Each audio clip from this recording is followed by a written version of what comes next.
Welcome back my YouTube channel sociology live study. और आज की क्लास में एमए फर्स्ट सेमेस्टर सोशियोलॉजी के जो विद्यार्थी हैं उनके लिए प्रेजेंटेशन के लिए मैं 10 टॉपिक्स बताऊंगा। और वो टॉपिक हिंदी इंग्लिश दोनों में ही मैंने यहाँ पर लिखे हुए हैं। वैसे तो मुझे लगता है कि आप लोगों ने अपनी जो प्रेजेंटेशन के लिए फ़ाइल तैयार कर ली होगी, फिर भी अगर कहीं कोई दिक्कत है किसी विद्यार्थी को तो ज़रूर ये आपके लिए सहायक हो सकती है ये क्लास। तो इसमें आप देख सकते हैं, अगर आपने अपनी फ़ाइल नहीं बनाई है तो आप प्रेजेंटेशन की अपनी फ़ाइल को आप इन टॉपिक में से किसी भी एक टॉपिक को लेकर के आप तैयार कर सकते हैं। इसके साथ ही मैंने यहाँ पर 2 टॉपिक हैं जिन पर मैंने कुछ शॉर्ट में उसके नोट्स भी मैंने इसमें इस क्लास में तैयार करके रखे हुए हैं, तो उस पर भी चर्चा करेंगे। तो 10 टॉपिक में आप देख सकते हैं, पहला है इसमें sociology nature scope and importance, अर्थात समाजशास्त्र प्रकृति क्षेत्र एवं महत्व। दूसरा टॉपिक है emergence of sociology factors and intellectual background, समाजशास्त्र का उद्भव। तीसरा टॉपिक है इसमें contribution of Auguste Comte in sociology, Auguste Comte का समाजशास्त्र के लिए योगदान। चौथा है साइंटिफिक मेथड इन सोशियोलॉजी, समाजशास्त्र में वैज्ञानिक पद्धति। पांचवा है sociology and other social sciences, समाजशास्त्र और सामाजिक विज्ञान। छठा है French revolution and its impact on sociology, फ्रांसीसी क्रांति एवं समाजशास्त्र पर प्रभाव। सातवां है industrial revolution and social change, औद्योगिक क्रांति एवं सामाजिक परिवर्तन। आठवां है social structure meaning and components, अर्थात सामाजिक संरचना अर्थ एवं तत्व। नौवां है इसमें कल्चर एंड सोसाइटी, अर्थात संस्कृति और समाज।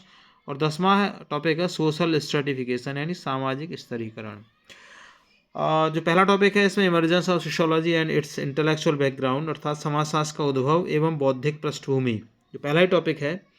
तो उस टॉपिक पर प्रेजेंटेशन आप तैयार कर सकते हैं और किन किन बिंदुओं के तहत आप उसको तैयार करेंगे वो मैंने यहाँ पर आपको बताया है, उसको देखेंगे। लेकिन मैं एक बात आपको और बता दूँ, कुछ विद्यार्थी कन्फ्यूज हैं कि जो प्रेजेंटेशन है ऑप्शनल चारों पेपर हैं, चारों पेपरों में से किसी एक पेपर पर ही बनानी है। तो मैं आपको बता दूं ये गलत आपको जानकारी है। प्रेजेंटेशन का आप टॉपिक जो आपके 3 कंपलसरी पेपर हैं उनमें से किसी भी एक पेपर पर आप बना सकते हैं। इसके साथ ही 4 जो ऑप्शनल पेपर हैं उन ऑप्शनल पेपर में से किसी एक पर बना सकते हैं। और उसमें ध्यान आपको ये रखना है कि जैसे 3 कंपलसरी हैं, इनमें से आप नहीं बना रहे किसी पर, तो चौथे वाले जो ऑप्शनल है उनमें से किसी एक पर आपको बनानी है। तो आपको ध्यान ये रखना है कि उसी पर बनाएं आप जिस ऑप्शनल पेपर को आप ऑप्ट कर रहे हैं। दोबारा फिर आपको समझा रहा हूं मैं कि जो आपको प्रेजेंटेशन तैयार करनी है वो ऐसा नहीं है कि ऑप्शनल पेपर में से तैयार करेंगे। आप 3 जो कंपलसरी पेपर हैं उनमें से किसी भी एक पेपर को लेकर के उनके किसी भी टॉपिक पर बना सकते हैं। इसके साथ ही ऑप्शनल पेपर में से जो पेपर आप ले रहे हैं उस पेपर में से कोई भी एक टॉपिक लेकर के आप बना सकते हैं। तो जो आपके अंदर कन्फ्यूजन है ना कि केवल ऑप्शनल में से बनानी है, वो बिल्कुल दिमाग से निकाल दीजिए। आप के पास 3 कंपलसरी और एक ऑप्शनल 4 पेपर हैं, चारों पेपरों में से किसी भी पेपर में आप अपनी प्रेजेंटेशन तैयार कर सकते हैं। तो जो टॉपिक है emergence of sociology and it's intellectual background, ये फर्स्ट पेपर का आपका टॉपिक है ये।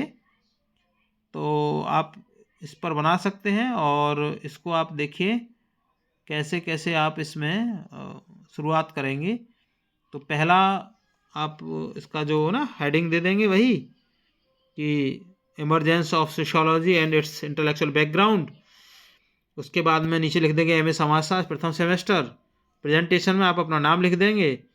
फिर पहला जो पेज होगा आपका वो हो जाएगा टाइटल का। टाइटल में आप थोड़ा सा बोल्ड करके आप लिखेंगे emergence of sociology and it's intellectual background, ये समाजशास्त्र का उद्भव एवं बौद्धिक पृष्ठभूमि, प्रेजेंटेड बाई जो भी आपका नाम है वो वहाँ पे आपका नाम आ जाएगा। दूसरी लाइन में डिपार्टमेंट ऑफ सोशियोलॉजी आ जाएगा। तीसरे में एमए फर्स्ट सेमेस्टर आ जाएगा।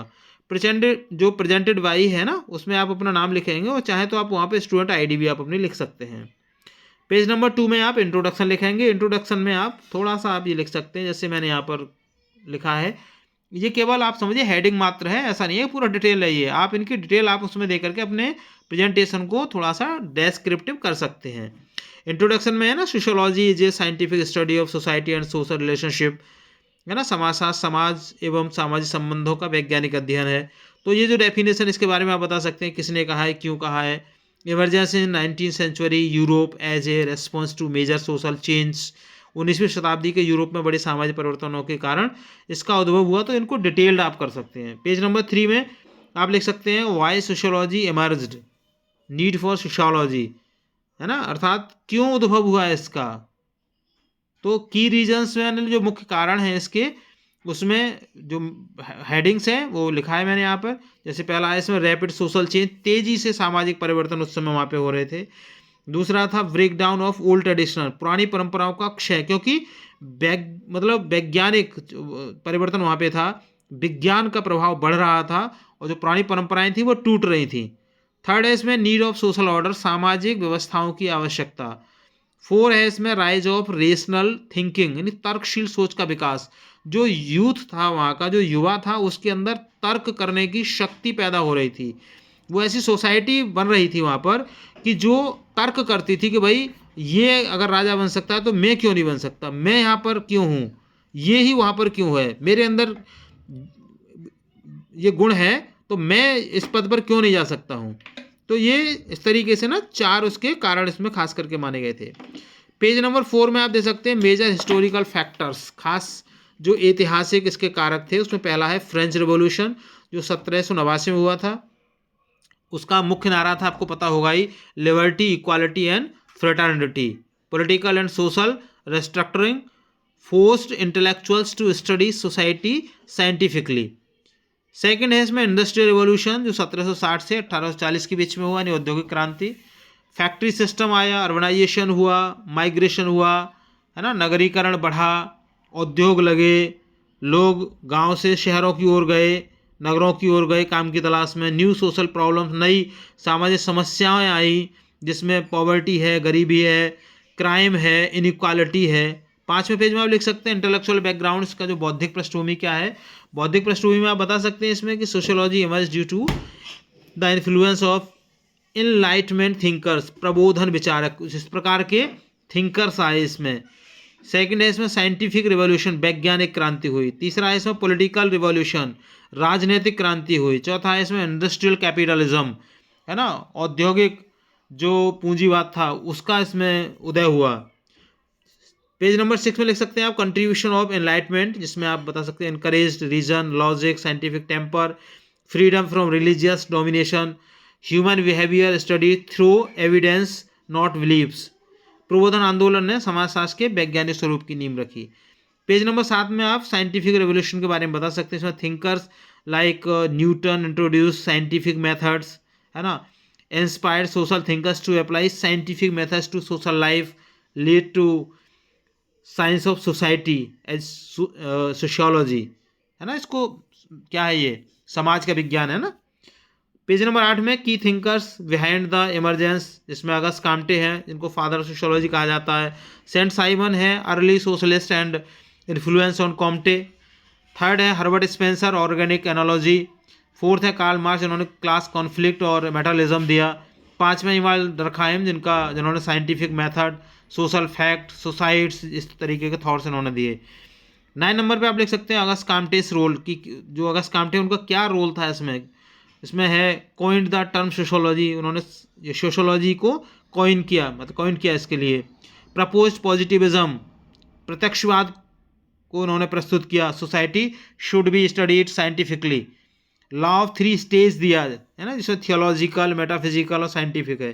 पेज नंबर 10 में लिख सकते हैं आप why this period was crucial, यानी social instability, rise of modernity, formation of nation states, need to study new social problems scientifically. इस तरीके से आप पेज नंबर 10 में 11 में आप उसकी समरी बता सकते हैं। Sociology emerge due to large scale social change in Europe, supported by scientific and intellectual movements, contribution of early thinkers shaped modern sociology। और पेज नंबर 12 में कंक्लूजन आप कंक्लूड कर सकते हैं सबको। और इन जो हेडिंग्स है ना, sociology is a product of history plus intellectual developments, helps understand society scientifically, यानी जो समाज है उसको वैज्ञानिक तरीके से समझने में मदद करता है। Essential for analysing modern social problems. और लास्ट में थैंक यू का आप एक पेज बना सकते हैं और आप बता सकते हैं क्वेश्चन और एंड डिस्कशन के लिए बोल सकते हैं कि भाई मैंने जो प्रेजेंटेशन दी है अगर आपकी कोई क्वेरी है तो आप मुझे पूछ सकते हैं, आप मुझे बता सकते हैं। साथ ही आप अपने टीचर से भी इसमें रिक्वेस्ट कर सकते हैं कि सर मेरी जो प्रेजेंटेशन है उस प्रेजेंटेशन के बारे में आपका जो ओपिनियन है इसके बारे में आप मुझे बताइए कि मुझसे कहाँ पर इसमें कुछ कमियां रह गई हैं, जिसको मैं आगे आने वाली जो भी प्रेजेंटेशन का टाइम होगा मैं उसमें उसको सुधार कर सकूं, उसको अच्छे से ठीक से प्रेजेंट कर सकूं। तो इस तरीके से आप इसमें बता सकते हैं, ठीक है।